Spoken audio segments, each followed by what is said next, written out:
All right, well, as you can see, I'm at a different setting than my normal woods or on the side of the road walk. But I thought I would take a little walk through this cemetery. Um, I've always found cemeteries and churches to be very peaceful, very enjoyable. So I am not doing this for to be disrespectful by any means. So hopefully nobody takes it as such. But yeah, so we're here. This happens to be the cemetery that my mother-in-law is at. This is the older section, so this is kind of the stuff I really enjoy, is some of the older settings, some of the older stones. But yeah, anyway, the reason I'm here is to finish up my final thoughts on my last Western. Now, I know that's probably going to break some of your hearts, and I know some of you are probably saying, but Jay, what are you doing? This is your wheelhouse. How can you say you're not going to be doing any more Westerns for a while? Very easily. I'm not going to be doing any more Westerns for a little while. I'm kind of burned out. Love Westerns. Love them. But 5 in a row. And Louis L'Amour, awesome. By far my favorite author as far as when it comes to Westerns. But too much of a good thing could be too much, right? So anyway, let's get into it. I got some notes here. Most of this will be off the top of my head because I really enjoyed this book a lot. This book almost made my top book of the month, but I just couldn't put it across. I just couldn't put it ahead of Mere Christianity. This is an entertaining book, whereas I felt Mere Christianity was more of a, let's just say you're going to get more out of that in life than you are out of this Western. More in depth. So yeah, let's see. Final thoughts. The name of this book was called To Tame A Land. Yes, it's by Louis L'Amour. It's an action Western, and it was released in 1955. In the beginning of the book, we are introduced to Rye Tyler. He is a 12-year-old, and he is with his father. And him and his father are in a wagon train, which is basically a bunch of people that got together and they went from point A to point B as a group. It was a way to get from one place to another a little bit safer than trying to do it on your own.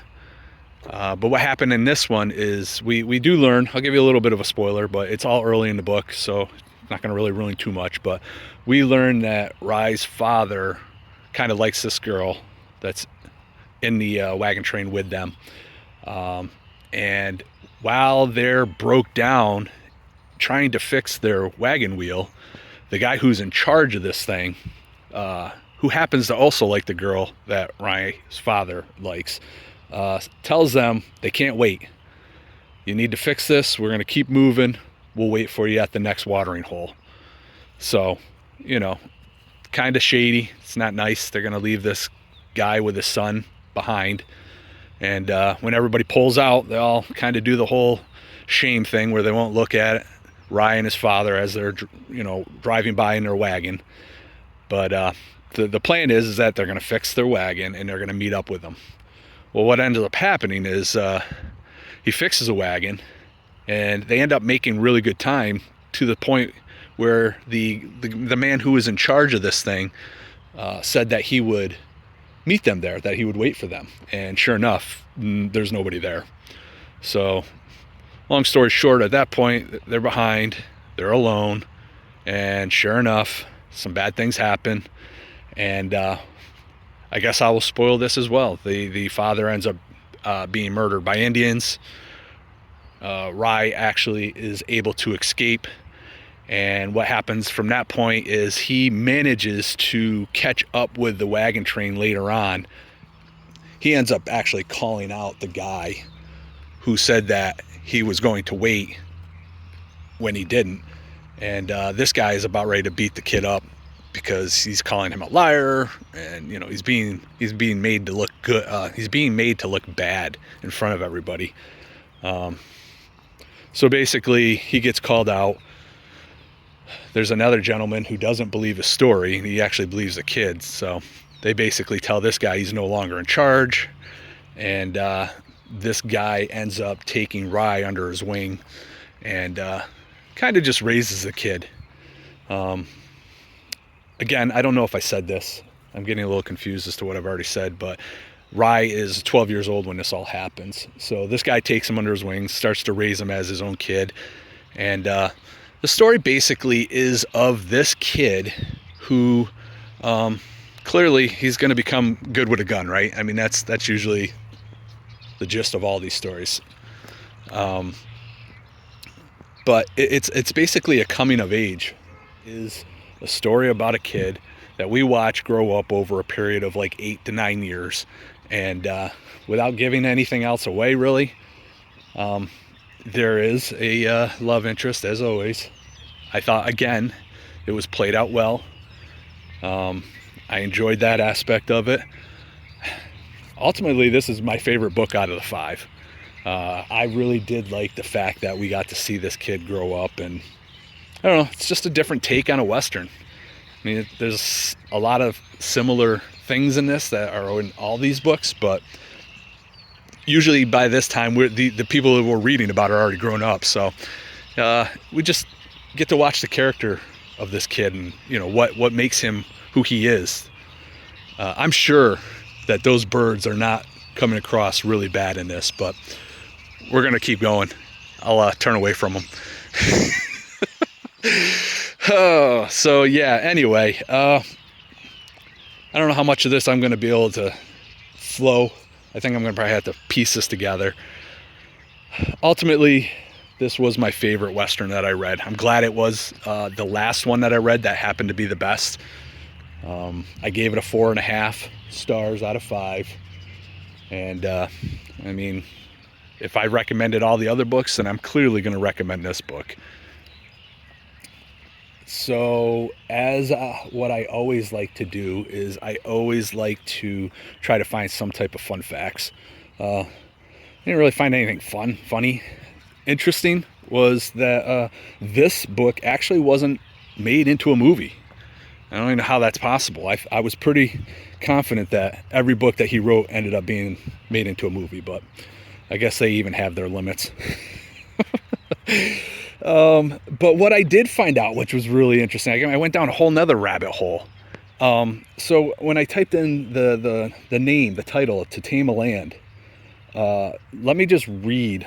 Well, actually, let me back up a little bit. So the title of is To Tame a Land, but To Tame a Land is actually a name of a song that was written by Iron Maiden back in 1983. So some of you older people probably remember, possibly. I don't know. I had to listen to it. I was never really a big Iron Maiden fan. I believe the cartoon character, his name was Eddie. I could be wrong with that, but I do remember like always wanting, I think it was Spencer's gift shops back in the day, go to the mall. I always wanted to buy these posters. I didn't listen to the music, but the posters were really cool. But I didn't end up doing it. I did the classic thing and got all the girls in bikinis. That was way more classier. And yeah, so hey, whatever. Don't judge. Anyway, let me get back on track here. Always with the rants, right? So yes, I looked up To Tame a Land. And again, it was an Iron Maiden song back in 1983. Now, I'm just going to read what I found because I found this pretty interesting. So it says, To Tame a Land is based on a science fiction novel, Dune, by author Frank Herbert. Frank Herbert refused to allow the band to call this song Dune. The band originally sent a letter to Herbert's agent for permission. The response read as followed. Now, this is in quotes. This is what this guy wrote back. No, because Frank Herbert doesn't like rock bands, particularly heavy metal rock bands, and especially rock bands like Iron Maiden. So I guess this guy was not a fan of heavy metal music. He clearly wasn't a fan of Iron Maiden. So this song, I did listen to it, and it's clearly about Dune, which I found interesting. Like we're talking about one book, but they make a song that happens to have a title of a book, but it's actually about another whole different book. Does any of that make sense? I don't know. We're gonna go with it though. But Yeah, so then it says the songwriter Steve Harris tried to convince Herbert that the song would be good promo for the book, but he still refused. So, yeah, I thought that was pretty interesting, man. Clearly, this guy did not like their music. I'm surprised he actually didn't go after him from some type of who knows. I don't know what would, but if you listen to that song, it's clearly about the book Dune. Now, I say that not have read Dune. But I know of Dune, so listening to the lyrics, I did realize that there was some stuff in there that is about the book. A little side note on that, I do plan on reading Dune sometime this year. That's my hope anyway. That's one of the ones that I do want to read. So yeah, there's that. All right, I think I've rambled on enough. I've kind of walked in the same circle here. Tried to stay away from the people with their dogs over there. I tried to stay away from the, I don't know, what's a flock? Is it a flock of birds? Is that what you call a bunch of birds? I don't know. So yeah, I think we're done with final thoughts on Westerns for a while. I also am finally caught up with all my old stuff. So I'm currently reading the wedding in my March TBR. I figured I would start reading the one that I am least looking forward to. So far, it's not as bad as I thought. I'm curious to get past where I'm at so I can make a. It's either going to really make a good impression on me or make a bad impression on me, depending on where they're going with this one aspect of it. So it's a real simple read. Yeah, I don't want to give too much away. I will make a final thought on this. I'm hoping that it turns the way I want it to, because I really want to root for this book. But man, we will see. We will see. So I think I'm going to wrap it up. I hope I've said enough. I hope I haven't forgot some of the stuff I wanted to talk about. Yeah, I think that's it. If you made it this far, like I always like to say, thank you. And I appreciate it. And I appreciate you. And till next time, the next final thought will not be a Western. I hope some of you will still come back, even though that you know that now. All right. Have a good one. Take care. Bye-bye.